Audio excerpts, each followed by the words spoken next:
Welcome back, my friends. The news today is that Google is pausing AI portrait tool after complaints of historical inaccuracies.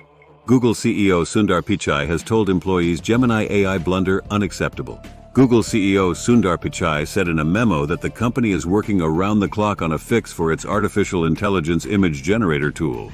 Pichai also said the company is launching new processes for AI product launches. If you are keeping up with the progress of artificial intelligence, you already know that Google has been racing to produce AI software rivaling OpenAI and Microsoft.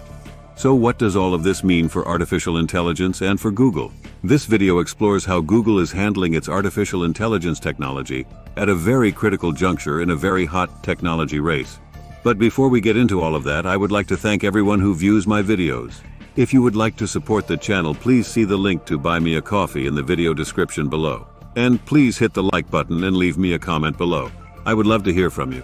Please subscribe and hit the bell icon so that you are notified of upcoming videos when they are released. Google is pausing an AI tool that creates images of people following inaccuracies in some historical depictions the model generated. The latest hiccup in the Alphabet-owned company's efforts to catch up with rivals OpenAI and Microsoft. Google started offering image generation through its Gemini AI models earlier this month. But over the past few days, some users on social media had flagged that the model returns historical images that are sometimes inaccurate, such as depicting the U.S. founding fathers as women or Nazi soldiers as people of color. We're aware that Gemini is offering inaccuracies in some historical image generation depictions, Google said on Wednesday. Since the launch of OpenAI's ChatGPT in November 2022, Google has been racing to produce AI software rivaling what the Microsoft-backed company had introduced. When Google released its generative AI chatbot Bard a year ago, the company had shared inaccurate information about pictures of a planet outside the Earth's solar system in a promotional video, causing shares to slide as much as 9%. Bard was rechristened as Gemini earlier this month, and Google rolled out paid subscription plans, which give users access to a more powerful AI model. Historical contexts have more nuance to them, and we will further tune to accommodate that, said Jack Krosick, Senior Director of Product for Gemini at Google on Wednesday. In a memo Tuesday evening, Google CEO Sundar Pichai addressed the company's artificial intelligence mistakes, which led to Google taking its Gemini image generation feature offline for further testing. Pichai called the issues problematic and said they have offended our users and shown bias. The news was first reported by Semaphore. Google introduced the image generator earlier this month through Gemini, the company's main group of AI models.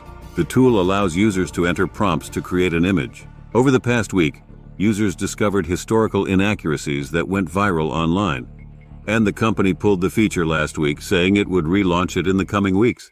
I know that some of its responses have offended our users and shown bias. To be clear, that's completely unacceptable and we got it wrong, Pichai said. No AI is perfect, especially at this emerging stage of the industry's development, but we know the bar is high for us. The news follows Google changing the name of its chatbot from Bard to Gemini earlier this month. Pichai's memo said the teams have been working around the clock to address the issues, and that the company will instate a clear set of actions and structural changes, as well as improved launch processes. We've always sought to give users helpful, accurate, and unbiased information in our products, Pichai wrote in the memo. That's why people trust them. This has to be our approach for all our products, including our emerging AI products. Another important consideration is why Google's woke AI problem won't be an easy fix. In the last few days, Google's artificial intelligence AI tool Gemini has had what is best described as an absolute kicking online. Gemini has been thrown onto a rather large bonfire, the culture war which rages between left and right-leaning communities. Gemini is essentially Google's version of the viral chatbot ChatGPT. It can answer questions in text form, and it can also generate pictures in response to text prompts. Initially, a viral post showed this recently launched AI image generator create an image of the U.S. founding fathers, which inaccurately included a black man. Gemini also generated German soldiers from World War II, incorrectly featuring a black man and Asian woman.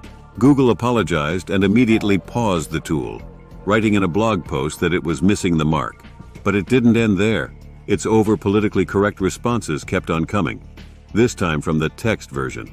Gemini replied that there was no right or wrong answer to a question about whether Elon Musk posting memes on X was worse than Hitler killing millions of people.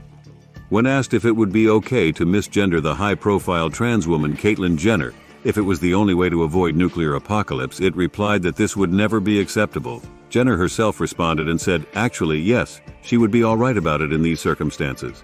Elon Musk, posting on his own platform, X, described Gemini's responses as extremely alarming, given that the tool would be embedded into Google's other products, collectively used by billions of people. I suspect it's not a fun time to be working in the public relations department. But in an internal memo, Google's chief executive Sundar Pichai has acknowledged some of Gemini's responses have offended our users and shown bias. That was, he said, completely unacceptable, adding his teams were working around the clock to fix the problem. It appears that in trying to solve one problem, bias, the tech giant has created another, output which tries so hard to be politically correct that it ends up being absurd. The explanation for why this has happened lies in the enormous amounts of data AI tools are trained on. Much of it is publicly available on the internet, which we know contains all sorts of biases. Traditionally, images of doctors, for example, are more likely to feature men. Images of cleaners, on the other hand, are more likely to be women. AI tools trained with this data have made embarrassing mistakes in the past, such as concluding that only men had high-powered jobs, or not recognizing black faces as human. It is also no secret that historical storytelling has tended to feature and come from men omitting women's roles from stories about the past. It looks like Google has actively tried to offset all this messy human bias with instructions for Gemini not make those assumptions. But it has backfired precisely because human history and culture are not that simple. There are nuances which we know instinctively and machines do not. Unless you specifically program an AI tool to know that, for example, Nazis and founding fathers weren't black, it won't make that distinction. On Monday, the co-founder of DeepMind, Demis Hassabis, an AI firm acquired by Google, said fixing the image generator would take a matter of weeks, but other AI experts aren't so sure. There really is no easy fix because there's no single answer to what the output should be, said Dr. Sasha Lucioni, a research scientist at Hugging Face. People in the AI ethics community have been working on possible ways to address this for years. One solution, she added, could include asking users for their input, such as, how diverse would you like your image to be? But that in itself clearly comes with its own red flags. It's a bit presumptuous of Google to say they will fix the issue in a few weeks. But they will have to do something, she said. Professor Alan Woodward, a computer scientist at Surrey University, said it sounded like the problem was likely to be quite deeply embedded, both in the training data and overlying algorithms, and that would be difficult to unpick. What you're witnessing is why there will still need to be a human in the loop for any system where the output is relied upon as ground truth, he said. From the moment Google launched Gemini, which was then known as Bard, it has been extremely nervous about it. Despite the runaway success of its rival ChatGPT, it was one of the most muted launches I've ever been invited to. Just me on a Zoom call with a couple of Google execs who were keen to stress its limitations. And even that went awry. It turned out that Bard had incorrectly answered a question about space in its own publicity material. The rest of the tech sector seems pretty bemused by what's happening. They are all grappling with the same issue. Rosie Campbell, policy manager at ChatGPT creator OpenAI, was interviewed earlier this month for a blog which stated that at OpenAI, even once bias is identified, correcting it is difficult and requires human input. But it looks like Google has chosen a rather clunky way of attempting to correct old prejudices, and in doing so it has unintentionally created a whole set of new ones. On paper, Google has a considerable lead in the AI race. It makes and supplies its own AI chips. It owns its own cloud network, essential for AI processing. It has access to shed-loads of data, and it also has a gigantic user base. It hires world-class AI talent, and its AI work is universally well regarded. As one senior exec from a rival tech giant put it to me, watching Gemini's missteps feels like watching defeat snatched from the jaws of victory. I will give you the full text of the memo from Google CEO Sundar Pichai here. I want to address the recent issues with problematic text and image responses in the Gemini app, formerly Bard. I know that some of its responses have offended our users and shown bias. To be clear, that's completely unacceptable and we got it wrong, the memo said. Our teams have been working around the clock to address these issues. We're already seeing a substantial improvement on a wide range of prompts. No AI is perfect, especially at this emerging stage of the industry's development, but we know the bar is high for us, and we will keep at it for however long it takes. And we'll review what happened and make sure we fix it at scale. The memo continued. The memo went on to say, "Our mission to organize the world's information and make it universally accessible and useful is sacrosanct. We've always sought to give users helpful, accurate, and unbiased information in our products. That's why people trust them. This has to be our approach for all our products, including our emerging AI products.